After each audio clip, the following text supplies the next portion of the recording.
hats off to Kentucky and Coach Stoops. Tough football game today, hard-fought game. In the end, we gave ourselves a chance to maybe put ourselves in position to win the game. We just didn't make the plays we were, towards the end there. And ultimately, we have to start better, and we have to be better in the first half, especially offensively. But, a lot of mistakes that look like game one things today, and you try to do the best job you can to guard against those in preseason practice. And today, some of those things bit us in the backside, and that can't happen against a quality opponent. So that being said, I'll take your questions.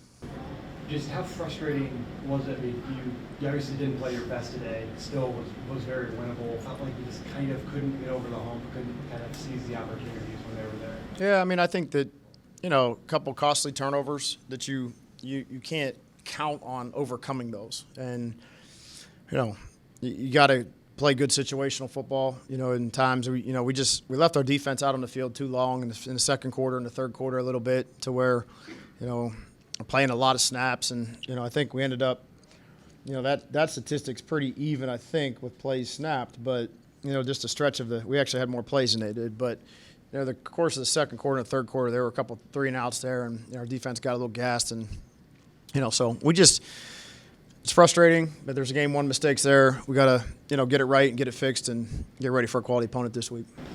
I know it's the first game, so guys aren't playing perfect or anything, but it seemed like Tucker was just a little unsettled, especially early in the game. Could you sense that? Well, we had a few guys that, I made reference to this last week. We have some veteran players, but we also have, the first guy to touch the ball when he goes out there has his first career college start tonight at center, and you got some guys playing, as good a player as Chip is. He hasn't played football for a long time. It's been a couple years. So, there was some knocking the rust off, early on, and some situations that players around him, maybe didn't help with that part of it. He's going to sit up here and tell you that he wants to start better, and we want him to start better. But, our inefficiencies, are just they're. You could point to a different player on damn near every play. Aside from that, the big run that Kentucky had, how well did you think the defense did keeping you guys in the game and making some huge plays? Yeah, I think for 3 quarters both defenses played really good. And maybe got a little worn down there, in the fourth quarter both ways. But again, game one, you don't have to do a lot of stuff. There's 12 games of film from last year, and you're kind of guessing on what the opponents are going to throw at you. So our defense towed the line. They hung in there, created a big strip fumble there. Braden did a great job punching that ball out in a key moment. That looked like it was going to be a big explosive play for them. And there's a couple other ones where I thought individual effort stepped up, but for the most part, really good team defense. Jason, big picture is just one game. Ohio came in last year, got blown out here. But just with the expectations, these are 18 to 22-year-old kids. How do you get them to rally back and know this is a long season? Well, obviously we expect to win every football game, but this is,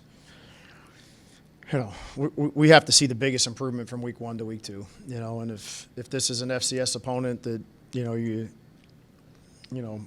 it's a one-sided game in our favor, I would tell you the same thing. This is the maturation process of, the 2025 Toledo Rockets, and we've got to master that. We got to get back on the practice field tomorrow. We got to have a really good week because we know we got a quality opponent coming next Saturday.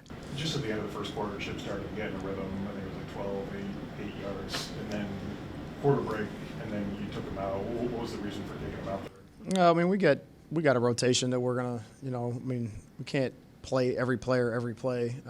There's a rotation there, and we got confidence in the other guys. I think that we've got to do a good job managing the player load throughout the course of the game and have a better understanding of situations in at all positions. And early on in the season, you're trying to find out about players, really, to be honest with you. There's some key third downs in there that there's some players that are out there on the field that sometimes aren't out there, and we're trying to find out what that is. Javon Brown makes a big catch and run today, and last year Javon Brown was on the scout team. So it's early in the season. It's week 1. We're trying to get some guys their feet wet and put them in position in situations that they haven't been in. We weren't able to have a spring football game. It's the first time a lot of guys ever played in front of fans. So it's part of it. And just one last small question. You guys line up for the quarterback sneak. They call a timeout, change the personnel. What led to the switch there? Well, we got a procedural penalty, and that nullified because of a timeout. But we thought we had a good call, but obviously we didn't. We got stopped. Jason, you mentioned you were eager to learn about your team. Obviously, this being week 1, what did you learn about your squad today? I think just what I said earlier, a resilient group, a team that's going to fight and stay together. I didn't, see a bunch of pouting and moping on the sideline when we didn't make a play that we thought we should make. I thought that we hung in there and stood toe-to-toe in there. You know what I mean? So, let's be serious here. This is a SEC football team here we just played. We didn't, go down the street and play the local high school team and lose a one-score game. We just lost a one-score game to an SEC team. So learning some tough lessons through the course of the process of that 60 minutes was going to have to happen whether we won the game or we lost the game. So, I think some guys stepped up and seized their moment. Some other guys, we got to do a good job coaching them better and getting them to play better in tough situations. One or two more questions on the play. Do you? Okay. I was just saying, you mentioned obviously the atmosphere today. A lot of guys doing this for the first time. Just how impressed overall were you with them kind of handling that pressure? Yeah, I thought that, Kentucky had a great crowd. It was loud throughout the first 3 quarters there and first half. Some third downs. We had some plays there, and even the fourth down, we had some miscommunication errors that we self-inflicted. And,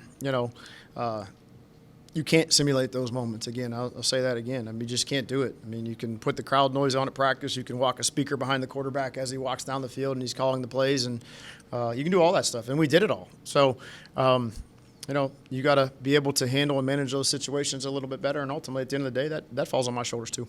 But obviously you want to win every game, but when you watch this film, is the blueprint there of the thing you have to harp on this week to get better at and kind of stick out? Yeah, I think part of this early preseason is, I think who you are going into the season offensively and defensively. One thing that's not the case is you got to see guys play when it's real tackle football. You don't get many opportunities just from the rules of preseason practice in today's game. And then you also I think you have to do a good job of trying to maintain and keep your guys healthy through preseason. So, sometimes the practice plays at 3 and 4 yard gains and you tag the hip, they don't look quite the same when it's live bullets flying and, people are running, you have to get guys on the ground. So, we got to do a great job of addressing the tape. And like I said, we got a monster game here this week coming up and a tough opponent to, kicked our tail last year. Thanks a lot, Coach. Appreciate it. All right, we'll take questions for senior quarterback Tucker Gleason. Tucker, can you take us through that first interception? Yeah, it was a good play call. We got the coverage that we liked. I'm told timing and ball placement and accuracy, and so that's what I'm working on. And the receiver slipped a little bit, and nothing to his fault. And it's a play that happens, and the DB made a good play, stepped in front of it. That's about it. Did you think the game was moving faster today because of the quality of opponent? I don't think so. I think we did a good job just as an offense, kind of figuring it all out, and now just the next step is elite communication. I think that was where we lacked more of today. It's just the communication piece of it. What do you think worked in the second half to get the offense going as opposed to the first half? I think just we got some first downs. You go 3 and out, there's no rhythm to your offense. Whereas you get a first down, you get to go, you play a little tempo, you can get the defense on their heels a little bit. So we were able to get a couple of first downs and get rolling. How comfortable were you drifting out of the pocket as opposed to staying firm and just throwing to your first or second reads? Yeah, I'm comfortable either way. I thought I was seeing it, pretty well today, and then felt the pressure well too. So I was able to get out of the pocket and make a couple throws at some points too. In the first half, did you just feel kind of slightly off at all, or? Nope. Did the lack of running game or struggle of the run game impact you at all? Yeah. If you're a well-balanced offense, that's better than being a one-sided offense. So obviously, the not being able to run the football consistently is going to hurt in the pass game, and I think that's just the next step. We had a couple of splash plays and a couple of splash runs there. It's just being more consistent. Okay, one more. Yeah, you obviously will get a chance to look at the tape, but overall, the guys obviously that are coming in, obviously you mentioned the communication. Just paint a picture of how challenging that is to kind of do that on the spot in the preseason. Yeah, we've got a couple of new guys in there, like you mentioned. Like our starting center this week was brand new. Us offensively is different even than it was last year. So communication is key nowadays, and just tough to come in here when you can't communicate. Obviously, it was highly touted how much experience you guys are returning on defense. How do you think that played out today, especially in the first half? I feel like it played out good because we all on the same page for real, all communicating, knowing what's coming from the offense. So I feel like that's a big part of our defense, just all being each other when we first came here and knowing the offense, what they running. I mean, just how big do you think you guys were, especially those first 3 quarters, just kind of keeping the team in it? Obviously, Langston had the safety, you had the fumble recovery, and kind of made some plays to keep Toledo in the game. I feel like the turnover it gave us momentum for real, just for the offense, just getting back on the field. So just like getting turnovers, just all communicating, all on the same page, that just helped us knowing what's coming. You guys were on the field a lot, especially that second half. It seems, I mean, kind of the fatigue sets in or whatever. Is that kind of part of what happened on the long run, or? So I say something like that, but not really fatigue, just bad communication, just not knowing what's coming for real, just all over the place for real. I said we had a lot of plays that was mistaken we could have made. We just gotta look on film, go back on film, and just correct on plays for next week. You guys obviously come in having a lot of chemistry on defense, but did you learn anything new about the defense today? Learn something new, I say? Nah, not really, because we all with each other since the beginning. So it's just like being with each other, learning more football, learning what's coming. It's just like it's come natural when we're on the field together. So that's why I say. Except one more. Yeah, just say, what's your biggest takeaway, obviously, from this experience, week 1, SEC, just going forward? Going forward, just fix the mistakes. Go back on, like I said, go back on film, do the corrections, and play better next week. Come out on that dog mentality next week. So.